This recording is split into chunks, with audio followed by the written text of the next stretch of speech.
ഉൽപ്പത്തി പുസ്തകം 28-ാമത്തെ അധ്യായത്തിൻ്റെ 13-14 വചനങ്ങളിലാണ് യാക്കോബിനോട് പറയുന്നത്.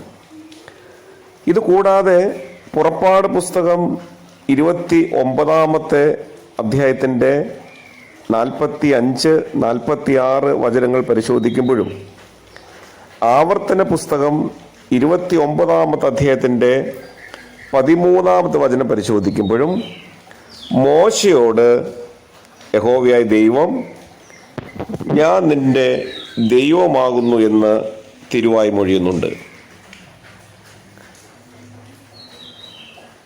2 ശമൂവേലിൻ്റെ പുസ്തകം 7-ാമത്തെ അധ്യായത്തിൻ്റെ 24-ാമത്തെ വചനം നമ്മൾ പരിശോധിക്കുമ്പോൾ